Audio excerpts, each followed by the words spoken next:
Silent killer साजुची उच्च रक्तचाप बढ़ुची हृदघात और ब्रेन स्ट्रोक आशंका।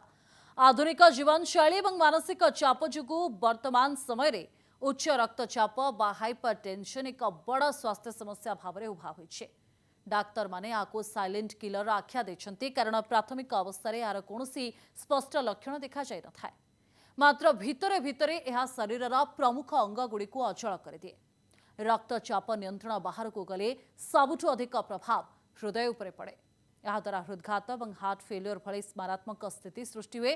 केवल सेतिक नुहे, मस्तिष्कर रक्तवाही नली ब्लकेज जो ब्रेन स्ट्रोक होबार आशंकार बहु परिमाण में बढ़ी जाए, जहाँ पक्षाघातर कारण साजे। उच्च रक्तचाप शरीर को क्षतिग्रस्त करुछे। अनियंत्रित रक्तचाप जो हृदय उपरे चाप पड़ी हृदघातर विपद बढ़ुछे।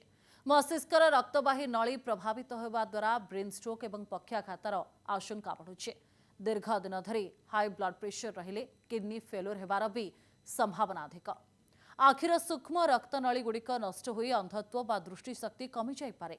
मस्तिष्क को रक्त संचालन बाधाप्राप्त हेले स्मृति शक्ति ह्रास पाई थाए। अत्यधिक मानसिक चाप, अनियमित खाद्यपेय और शारीरिक निष्क्रियता यार मुख्य कारण। खाद्य अत्यधिक लुण और तेल मसलायुक्त खाद्य रक्तचाप को द्रुत गति बढ़ाए। 30 वर्ष बयस प्रत्येक व्यक्ति नियमित व्यवधान में ब्लड प्रेशर मापिबा जरूरी। दैनिक व्यायाम, योग और संतुलित आहार द्वारा रक्तचाप को नियंत्रण में रखा जाय परिबो। उच्च रक्तचाप बहुत रोग को आमंत्रित करे, कारण जितेबाला उच्च रक्तचाप जड़े पीड़ित होती तो ता देह को अन्य रोग आसबार अधिक संभावना थाए। तेबे एटा केमिति संभव हुए, उच्च रक्तचाप निजको केमिति बर्तेइबा एने अधिक आलोचना करबा। आम सहित प्रोफेसर डॉक्टर जयंत पंडा सर अछंती।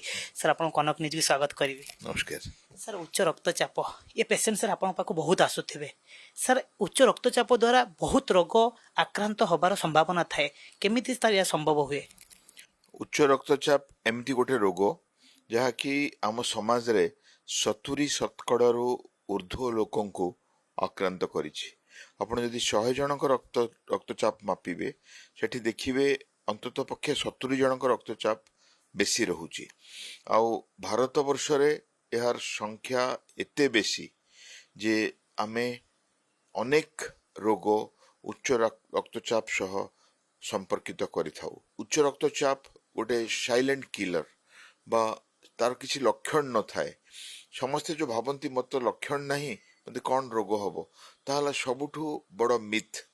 यह लक्षण न रही पारे और प्रथमे ता आपण को आक्रांत करी मृत्यु आड़ को टाणी नहीं पारे। तार संपर्कित रोग प्रथमे है हृत्पिंड। जदि रक्तचाप बढ़े, उच्च रक्तचाप एगेंस्ट रे हार्ट को पंप कला बेले अनेक कष्ट करिया को पड़ी थाए। से हार्ट रो साइज बढ़ी जाए और ब्लड प्रेशर भी बढ़ी जिबार द्वारा हार्ट उपरे बहुत स्ट्रेन पड़ी थाए बा हमरो हार्ट इरेगुलर हबार, इस्केमिक हार्ट डिजीज हबार, एथेरोस्क्लेरोटिक कार्डियोवास्कुलर डिजीज हबार, हार्ट फेलियर हबार संभावना देखा दी थाए। द्वितीय ऑर्गन जहाँ उच्च रक्तचाप रे इफेक्ट हुए ताहला किडनी। ताको आमे नेफ्रोस्क्लेरोसिस कहू। ए उच्च रक्तचाप हमर किडनी रो जो वेसल्स ताको मध्य स्क्लेरोस्ड कर दिए और ताहा मध्य रोगीर लक्षण को अनेक भाव में बढ़े दिए। एल्बुमिनुरिया हुए, परिस्रा रे प्रोटीन जाए और रोगीटी अबस ही पड़े और तार किडनी कारण जोगु देह हाथ मुह फुलिबा आरंभ करे। तृतीय ऑर्गन जहाँकि उच्च रक्तचाप रे आक्रांत हुए ताहला मस्तिष्क। आमे पैरालिसिस विषय जानिचे। रक्तचाप जो 200 सिस्टोलिक आउ 100 डायस्टोलिक रु बढ़ी जाए, सेठी आमर मस्तिष्क रे रक्तक्षरण हवार संभावना थाए, जोटी कि आमर पैरालिसिस हवार संभावना थाए और रोगीटी पक्षाघात रोग रे पीड़ित होई वर्ष वर्ष शଯ୍याशायी हेई रहिबा आमे देखिचे। सर, वर्तमान ये रोग कहीं सर बढ़ुछि अधिक? आउ गोटे तार एंड ऑर्गन हला पेरिफेरल आर्टेरियल डिजीज। हमर गोड़र हो, हाथर हो बा विभिन्न अंगर हो आर्टेरी मध्य ब्लॉक हो जाए, सेठी गैंग्रीन हुए और विभिन्न प्रकार अंग प्रत्यंग इफेक्ट हुए। तो आपण मस्तिष्क कहतु कि हृदय कहतु ଆପଣ ଗୋଡ଼ କୁହନ୍ତୁ ବା ଆଖି କୁହନ୍ତୁ, ଆମେ କିଡନୀ କହୁ ବା ଦେହର ପେରିଫେରାଲ ଆର୍ଟେରିଜ କହୁ, ଏସବୁ ଆମର ଉଚ୍ଚ ରକ୍ତଚାପ ଦ୍ୱାରା ଆକ୍ରାନ୍ତ ହେଇଥାଏ। ଉଚ୍ଚ ରକ୍ତଚାପ ବଢ଼ିବାର କାରଣ ହେଲା ଆମର ଜୀବନଶୈଳୀ ଅତ୍ୟଧିକ ଖରାପ। ଆମେ ଫାଷ୍ଟ ଫୁଡ୍ ଖାଉଛେ, ଆମେ କୋଲ୍ଡ ଡ୍ରିଙ୍କସ୍ ପିଉଛେ, ଯାହାକି ହଠାତ୍ ଆମ ରକ୍ତଚାପକୁ ବଢ଼େଇଥାଏ। ଦ୍ୱିତୀୟରେ ଆମେ ବ୍ୟାୟାମ ନ କରି ମେଦବହୁଳତାର ଶିକାର ହଉଛେ।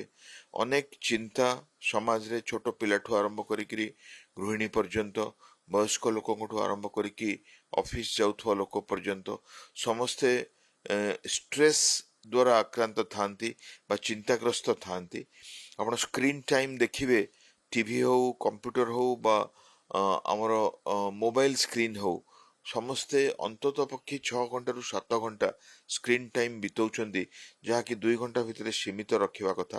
ପ୍ରତିକ୍ରିୟା ଆମେ ନେଉଥିଲେ ପ୍ରଫେସର ଡକ୍ଟର ଜୟନ୍ତ ପଣ୍ଡା ସାରଙ୍କର। ଉଚ୍ଚ ରକ୍ତଚାପ ବର୍ତ୍ତମାନ ଚିନ୍ତାର କାରଣ ପାଲଟିଛି। 70% ଲୋକ ଏଥିରେ ଆକ୍ରାନ୍ତ ହେଉଛନ୍ତି।